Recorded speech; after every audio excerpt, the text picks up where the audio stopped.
Company administration എന്ന സബ്ജക്റ്റിൽ നമ്മളിപ്പോൾ കുറച്ച് 2-3 ക്ലാസ്സായിട്ട് കഴിഞ്ഞ ടോപ്പിക്കുകൾ നമുക്കൊന്ന് സമ്മപ്പ് ചെയ്താൽ മെമ്മോറാണ്ടം ഓഫ് അസോസിയേഷനും ആർട്ടിക്കിൾസ് ഓഫ് അസോസിയേഷനും ഈ 2 ടോപ്പിക്കാണ് കഴിഞ്ഞത്. ഓക്കെ, സോ നിങ്ങളോട് ആദ്യമേ ഒരു കാര്യം പറയുകയാണ്, ഈ മെമ്മോറാണ്ടം ഓഫ് അസോസിയേഷനും ആർട്ടിക്കിൾസ് ഓഫ് അസോസിയേഷൻ്റെ ക്ലാസ്സുകൾ മുഴുവനായിട്ട് കേട്ടിട്ട് മാത്രം ഇനിയുള്ള ക്ലാസ്സുകൾ കേൾക്കുക. കാര്യം ഇനി ഈ ഫസ്റ്റ് മൊഡ്യൂളിലെ ബാക്കിയുള്ള എല്ലാ ടോപ്പിക്സും ഈ മെമ്മോറാണ്ടവും ആർട്ടിക്കിൾസുമായിട്ട് ബന്ധപ്പെട്ട ക്ലാസ്സുകൾ മാത്രമാണ്.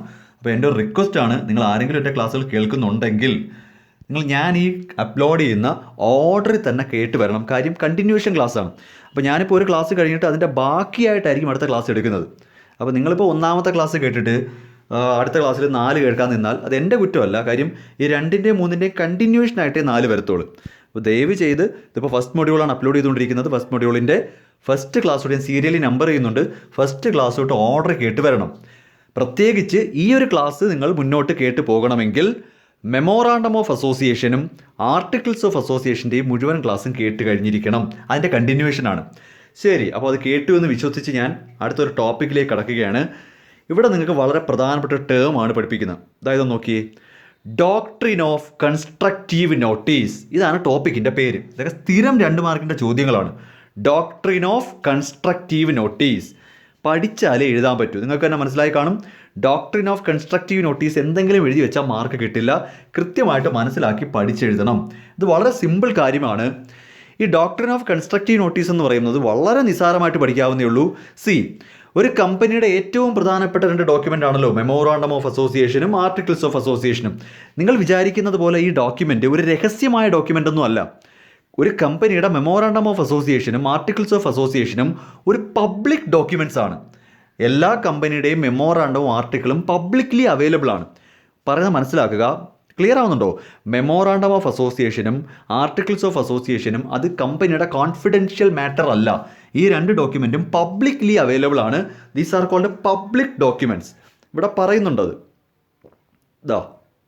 ഇത് 2 പബ്ലിക് ഡോക്യുമെൻറ്റ്സ് ആണ്. ഇനി എന്താണ് ഈ കൺസ്ട്രക്റ്റീവ് നോട്ടീസ് എന്ന് പറഞ്ഞാൽ, ഇനി പറഞ്ഞാൽ ശ്രദ്ധിച്ചോണേ.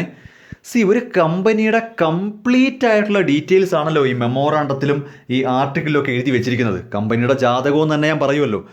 അപ്പോൾ നമ്മൾ കമ്പനിയുമായിട്ട് ഏതെങ്കിലും തരത്തിലൊരു കോൺട്രാക്റ്റിൽ ഏർപ്പെടുന്നതിന് മുൻപായിട്ട് ആ കോൺട്രാക്റ്റിൽ ഏർപ്പെടുന്നയാൾ കമ്പനിയുടെ മെമ്മോറാണ്ടം ഓഫ് അസോസിയേഷനും ആർട്ടിക്കിൾസ് ഓഫ് അസോസിയേഷനും വായിച്ച് മനസ്സിലാക്കിയതിന് ശേഷമേ കമ്പനിയുടെ കോൺട്രാക്റ്റിൽ ഒപ്പിടാവൂ. കമ്പനിയുടെ മെമ്മോറാണ്ടത്തിലോ ആർട്ടിക്കിളിലോ പറഞ്ഞിട്ടില്ലാത്ത ഒരു കാര്യത്തിനെ കുറിച്ചാണ് ഇവർ കോൺട്രാക്റ്റിൽ ഒപ്പിടുന്നതെങ്കിൽ പുള്ളിക്കാരൻ ആ കോൺട്രാക്റ്റിൽ ഒരു റൈറ്റിംഗ് കിട്ടത്തില്ല. കാര്യം അയാളുടെ ജോലിയാണ് പബ്ലിക്കലി അവൈലബിൾ ആയ ഡോക്യുമെൻ്റ് വായിച്ച് മനസ്സിലാക്കിയതിന് ശേഷമേ കമ്പനിയുമായിട്ട് കോൺട്രാക്റ്റ് ഒപ്പിടാവൂ. ആ ഒരു റെസ്പോൺസിബിലിറ്റിയാണ് നമ്മൾ ഈ ഡോക്ട്രിൻ ഓഫ് കൺസ്ട്രക്റ്റീവ് നോട്ടീസ് എന്ന് വിളിക്കുന്നത്. പറയുന്നത് മനസ്സിലാവുന്നുണ്ടോ?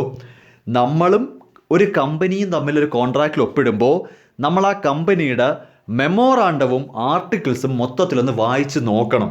അപ്പോൾ കമ്പനിയുടെ ഇപ്പോഴത്തെ നമ്മൾ ഒപ്പിടാൻ ഉദ്ദേശിക്കുന്ന കോൺട്രാക്റ്റും ഈ കമ്പനിയുടെ ഡോക്യുമെൻറ്റുമായിട്ട് മാച്ച് ആകുന്നുണ്ടോ, അതോ ഇനി മെമ്മോറാണ്ടത്തിൽ പറഞ്ഞിട്ടില്ലാത്ത വല്ലതുമാണോ ഈ കോൺട്രാക്റ്റിൽ പറഞ്ഞിരിക്കുന്നതെന്നൊക്കെ നമ്മൾ പബ്ലിക്ക് അത് ചെക്ക് ചെയ്യണം. നമ്മളത് ഇൻസ്പെക്റ്റ് ചെയ്യണം. ആ ഒരു റെസ്പോൺസിബിലിറ്റിയാണ് ഈ പറയുന്ന ഡോക്ട്രിൻ ഓഫ് കൺസ്ട്രക്റ്റീവ് നോട്ടീസ്. നമ്മളത് ചെക്ക് ചെയ്യാതെ കൊണ്ട് ചെന്ന് കോൺട്രാക്റ്റിൽ ഒപ്പിട്ട് കഴിഞ്ഞാൽ നമുക്കും യാതൊരു റൈറ്റും കിട്ടത്തില്ല.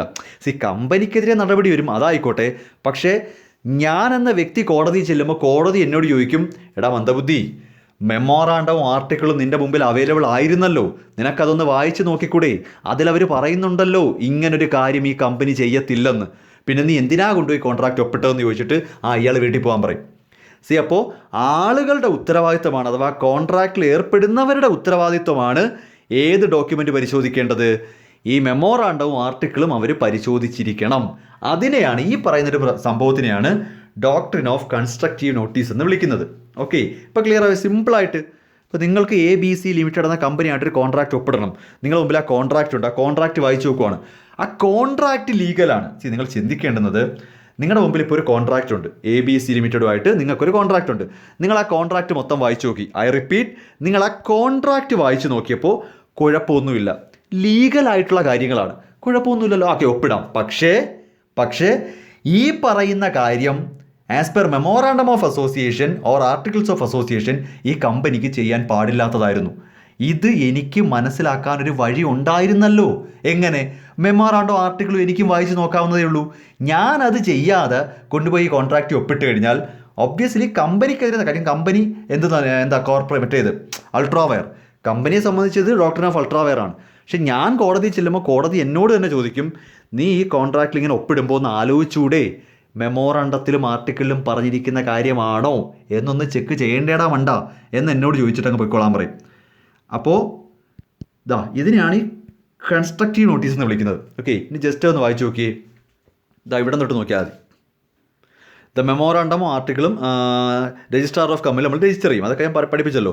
Then the office of register is a public office, therefore on registration these document will become public documents. അതൊക്കെ പരീക്ഷയ്ക്ക് എഴുതണം. മെമ്മോറാണ്ടം ഓഫ് അസോസിയേഷനും ആർട്ടിക്കിൾസ് ഓഫ് അസോസിയേഷനും രഹസ്യമായ ഡോക്യുമെൻ്റ് അല്ല. ഇത് രണ്ടും കമ്പനിയുടെ രഹസ്യ രേഖകളൊന്നും അല്ല, ഇത് രണ്ടും പബ്ലിക് ഡോക്യുമെന്റ്സ് ആണ്. ബാക്കി കേട്ടോ. They are open for public inspection in registrar's office. It is therefore the duty of every person dealing with the company to inspect these documents and make sure that his contract with the company is in accordance with the provisions of this document. ഈ പറയുന്നതിനെയാണ് doctrine of constructive notice എന്ന് വിളിക്കുന്നത്. ഒന്നുകൂടെ വായിച്ചു നോക്ക്. They are open, അതായത് these documents are open for public inspection.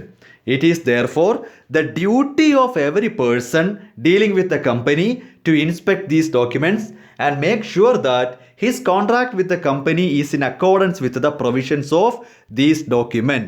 Clear ആവുന്നുണ്ടോ? Memorandum of അസോസിയേഷനും articles of അസോസിയേഷനും പബ്ലിക് ഡോക്യുമെന്റ്സ് ആണ്. അതുകൊണ്ട് തന്നെ കമ്പനിയുമായിട്ട് കോൺട്രാക്റ്റിൽ ഏർപ്പെടുന്ന ഒരാൾ ഈ പറയുന്ന പബ്ലിക് ഡോക്യുമെന്റ്സ് ആയ മെമ്മോറാണ്ടവും ആർട്ടിക്കിളും പരിശോധിച്ചിരിക്കണം. അതിനെയാണ്, ആ ഒരു നോളജ് അല്ലെങ്കിൽ ആ ഒരു കാര്യത്തിനെയാണ് കൺസ്ട്രക്റ്റീവ് നോട്ടീസ് എന്ന് വിളിക്കുന്നത്. ഇങ്ങനെ ഡോക്യുമെന്റ്സ് പരിശോധിച്ചിരിക്കണം എന്ന ഒരു റെസ്പോൺസിബിലിറ്റിയാണ് ഡോക്ട്രിൻ ഓഫ് കൺസ്ട്രക്റ്റീവ് നോട്ടീസ് എന്ന് വിളിക്കുന്നത്. അല്ലെങ്കിൽ എന്ത് സംഭവിക്കും? ബാക്കി നോക്ക്. If any person enters into a contract with a company which is contrary to the provisions, അതായത് ഈ പറയുന്ന ആർട്ടിക്കിൾസിലോ മെമ്മോറാണ്ടത്തിലോ പറഞ്ഞിട്ടില്ലാത്ത കാര്യം നമ്മൾ കോൺട്രാക്റ്റിൽ ഒപ്പിട്ടാൽ, he will not get any right under such contract. വേണമെങ്കിൽ വായിച്ചു നോക്കണമായിരുന്നു, നമ്മൾ വായിച്ചു നോക്കണമായിരുന്നു. ഇപ്പം മനസ്സിലായോ എന്താണ് ഈ ഡോക്ട്രിൻ ഓഫ് കൺസ്ട്രക്റ്റീവ് നോട്ടീസ് എന്ന്? മെമ്മോറാണ്ടം ഓഫ് അസോസിയേഷനും ആർട്ടിക്കിൾസ് ഓഫ് അസോസിയേഷനും രഹസ്യമല്ലല്ലോ, അല്ല, പബ്ലിക് ഡോക്യുമെൻ്റ് ആണല്ലോ. അതെ, അപ്പോൾ കമ്പനിയായിട്ട് കോൺട്രാക്റ്റ് ഒപ്പിടാൻ പോകുന്നതിന് മുൻപായിട്ട് നമ്മൾ എന്ത് ചെയ്യണം? ഈ രണ്ട് ഡോക്യുമെൻറ്റും എടുത്തു വെച്ച് പരിശോധിക്കണം. അപ്പോൾ നമുക്ക് മനസ്സിലാവും, അല്ല, ഈ കോൺട്രാക്റ്റും നിങ്ങളുടെ മെമ്മോറാണ്ടവുമായിട്ട് ബന്ധമില്ലല്ലോ, ഞാൻ ഒപ്പിടത്തില്ല എന്ന് പറയണമായിരുന്നു. നമ്മളങ്ങനെ പറയണം. അതൊന്നും വായിച്ചു വെക്കാതെ കോൺട്രാക്റ്റ് കണ്ടിട്ട് കൊള്ളാം, നല്ല കോൺട്രാക്റ്റ് എന്ന് പറഞ്ഞ് ഒപ്പിട്ടിട്ട് കാര്യമില്ല. കോടതി ചെല്ലുമ്പോൾ നമുക്ക് റൈറ്റ് കിട്ടത്തില്ല. ഈ സംഭവത്തിനെയാണ് ഇത് ചോദ്യം കേട്ടോ, പരീക്ഷയ്ക്ക് ചോദിക്കുന്നതാണ് ഡോക്ട്രിൻ ഓഫ് കൺസ്ട്രക്റ്റീവ് നോട്ടീസ് എന്ന് പറയുന്നത്. നിങ്ങളിതാ ഇവിടെ തൊട്ടുനിന്ന് പഠിച്ചാലും മതി. ദേ ആർ എന്നതിന് പകരം നിങ്ങൾ ഇങ്ങനെ എഴുതണം. എങ്ങനെ? Memorandum of association and articles of association are open എന്ന് പറഞ്ഞ് തുടങ്ങിയിട്ട് ഇവിടം വരാം. ഈ ഒരു പ്രോസസ്സ്, ഈ ഒരു സംഭവത്തിനെയാണ്, അല്ലെങ്കിൽ ദിസ് കൈൻഡ് ഓഫ് നോളജ്, ഈ ഒരു നോളജിനെയാണ് നമ്മൾ കൺസ്ട്രക്റ്റീവ് നോട്ടീസ് എന്ന് വിളിക്കുന്നത്. അങ്ങനൊരു അറിവുണ്ടാവണം. ആർക്ക്? കോൺട്രാക്റ്റിൽ ഒപ്പിടുന്ന ആൾക്ക് അങ്ങനെ ഒരു അറിവുണ്ടാകണം. അതിനെയാണ് ഡോക്ട്രിൻ ഓഫ് കൺസ്ട്രക്റ്റീവ് നോട്ടീസ് എന്ന് പറയുന്നത്. അങ്ങനെ അല്ലെങ്കിൽ പുള്ളിക്കാരന് ഒരു അവകാശവും കിട്ടില്ല. The most important terminology. ഇപ്പോൾ നമ്മൾ പ്രധാനപ്പെട്ട ഒരു 2 പഠിച്ചല്ലേ? ഡോക്ട്രിൻ ഓഫ് അൾട്രാവയർ, ഇതൊക്കെ ഓർമ്മയുണ്ടോ എന്തോ, ഇതൊക്കെ പഠിച്ചുകൊണ്ട് കയറണേ പരീക്ഷയ്ക്ക്. Doctrine of ultra vires, beyond the power memorandum of അസോസിയേഷനെ പറഞ്ഞിരിക്കുന്നതിന് മുകളിലേക്ക് ഒന്നും ചെയ്യാൻ പാടില്ലെന്ന് കമ്പനിയോട് വാൺ ചെയ്യുവാണ്. കമ്പനിക്ക് കൂടുതലായിട്ടൊന്നും ചെയ്യാൻ പറ്റില്ല. അതാണ് ഡോക്ട്രിൻ ഓഫ് അൾട്രാവയർ. ഇപ്പോൾ ഈ പഠിച്ചത് ഡോക്ട്രിൻ ഓഫ് കൺസ്ട്രക്റ്റീവ് നോട്ടീസ്. ജനങ്ങൾ, കമ്പനിയുമായിട്ട് കോൺട്രാക്റ്റ് ഒപ്പിടുന്ന പബ്ലിക്ക് ഈ പറയുന്ന ഡോക്യുമെൻറ്റ്സ് വായിച്ച് പഠിച്ച് മനസ്സിലാക്കി വെച്ചിരിക്കണം എന്ന് പറയുന്നതാണ് ഡോക്ട്രിൻ ഓഫ് കൺസ്ട്രക്റ്റീവ് നോട്ടീസ്. ഇത് 2 നോക്കിക്കൊണ്ടേ കയറാവൂ. 2 ഞാൻ പഠിപ്പിച്ചതാണ്. ഡോക്ട്രിൻ ഓഫ് അൾട്രാവയറും പഠിക്കണം, ഡോക്ട്രിൻ ഓഫ് കൺസ്ട്രക്റ്റീവ് നോട്ടീസും പഠിക്കുക.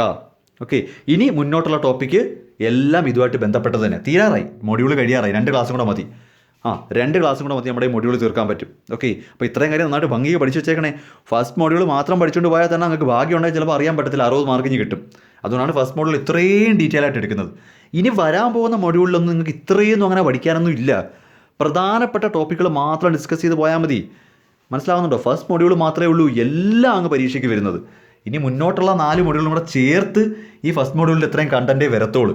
അതാ പറയുന്നത് ഈ സബ്ജക്റ്റാണ് ഏറ്റവും എളുപ്പമെന്ന്. ഓക്കെ.